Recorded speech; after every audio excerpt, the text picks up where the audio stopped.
Halo kakak, terima kasih banyak sudah klik video ini. Di video kali ini saya akan membahas salah satu rumah yang sangat terkenal dengan kisah horornya. Oke kakak, mari sama-sama kita bahas sesingkat-singkatnya tentang rumah Pocong Sumi.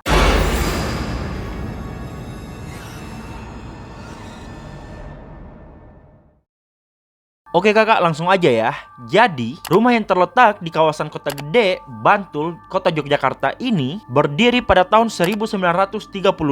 Rumah tersebut merupakan warisan dari orang tuanya yang diberikan kepada Sumini. Jadi kakak, orang tuanya si Sumini, dia tinggal di situ sama Sumini. Nah, karena anak mereka ini Sumini, jadi rumah itu diwariskan ke Sumini. Oke, kita lanjut ya kakak. Di rumah tersebut, Sumini tinggal bersama suaminya, yang mana mereka berdua ini sama-sama pengusaha batik. Mereka hidup damai di rumah itu, menjalankan bisnis batik mereka dan lain sebagainya. Sampai di suatu hari, suami Sumini harus pergi ke luar kota untuk urusan bisnis. Sebelum si suaminya ini pergi, suaminya Sumini memberikan pesan kepada Sumini untuk tidak membukakan pintu kalau ada orang yang datang mengetuk pintu rumah mereka. Saat itu pun Sumini mengiyakan perkataan dari suaminya ini. Beberapa saat kemudian, setelah suaminya pergi, Sumini langsung mengunci semua pintu yang ada di rumah itu dan dia masuk ke dalam kamarnya. Pas Sumi sedang berada di dalam kamarnya, tiba-tiba ia mendengar ada yang mengetuk pintu rumahnya sambil teriak-teriak namanya. Kayak tiba-tiba ada orang yang datang ke depan rumahnya itu mengetuk pintunya, terus dia teriak-teriak kayak Sumi, Sumi, Sumi, Sumi, kayak gitu kakak. Dan itu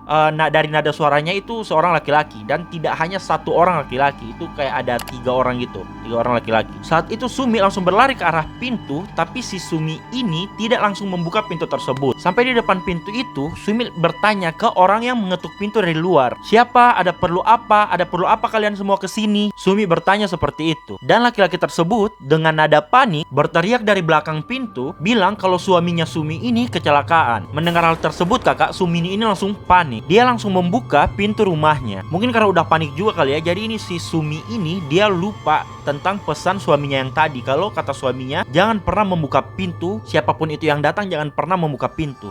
Tapi karena dia udah panik, dia dengar suaminya kecelakaan, jadi mau tidak mau dia buka pintu. Pas Sumi buka pintu, 3 orang laki-laki ini langsung masuk ke dalam rumahnya. 3 orang laki-laki ini masuk untuk merampok kakak. Jadi perkataan dari si 3 orang laki-laki ini, kalau suaminya Sumi ini kecelakaan, itu bohong. Itu biar Sumi ini membukakan pintu untuk mereka. Tidak hanya isi rumahnya Sumi yang diambil kakak, tapi 3 orang laki-laki ini juga memperkaos Sumi dan mencekik Sumi sampai Sumi kehilangan nyawanya. Singkat cerita, pas suaminya Sumi balik dari perjalanan bisnis, dia tahu tentang kejadian tersebut. Sampai mungkin karena suaminya sudah tidak kuat berduka karena ditinggal oleh Sumi, dan suaminya masih tinggal di rumah itu, akhirnya suaminya Sumi memutuskan untuk pergi dari rumah tersebut. Dan sejak kejadian tersebut, Sumi yang dihilangkan nyawanya di rumah itu, dan rumah tersebut ditinggalkan kosong begitu saja dengan jangka waktu yang sangat lama. Rumah itu pun berubah menjadi rumah yang sangat angker. Kisah horor tentang rumah ini tidak hanya tersebar di kota Yogyakarta, akan tetapi kakak, kisah horor tentang rumah ini tersebar sampai di luar kota Yogyakarta.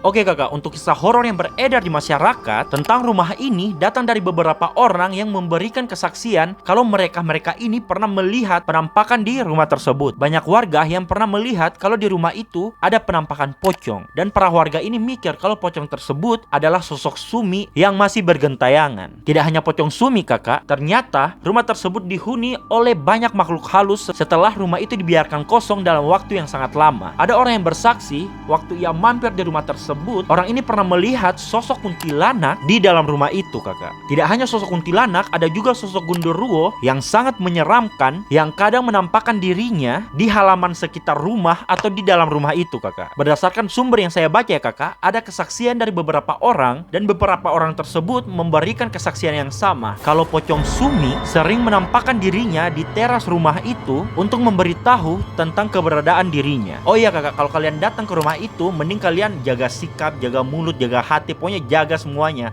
Karena kalau kalian datang ke rumah itu dan kalian sok-sokan nantang Sumi kayak nggak percaya di sini ada pocong, di sini ada ini. Nah itu kalau kalian begitu, Sumi bakal ikutin kalian. Kemanapun kalian pergi pasti Sumi akan ikutin kalian. Jadi hati-hati aja kalau kalian datang ke situ. Tapi tidak hanya ke situ sih. Kalau kalian datang ke rumah orang atau kalian bertamu ke rumah orang, ya kalian ya harus hati-hati, harus jaga sikap, jaga semuanya lah. Gitu kakak. Nah, itu tadi pembahasan singkat tentang rumah pocong Sumi yang tidak hanya seram tapi juga sedih. Karena kisah horor di balik rumah itu ada kejadian tragis yang menimpa Sumi. Bagaimana menurut kalian kakak tentang rumah pocong Sumi? Kalian pernah membaca beritanya atau kalian pernah langsung ke rumahnya? Atau kakak-kakak semua yang dari Jogja, kalian pernah lewat di depan rumahnya atau pernah masuk ke dalam rumahnya? Bagaimana menurut kalian kakak? Kalian bisa komen di bawah. Nah, kalau kakak-kakak semua ada pendapat lain atau ada yang belum saya bahas tentang rumah pocong Sumi, kakak-kakak bisa komen di kolom komentar di bawah. Kita sharing-sharing tentang rumah pocong Sumi. Dan kalau kakak-kakak semua pengen saya bahas kasus-kasus kriminal atau kisah horor lainnya, kakak juga bisa komen di bawah request untuk saya bahas di video selanjutnya. See you!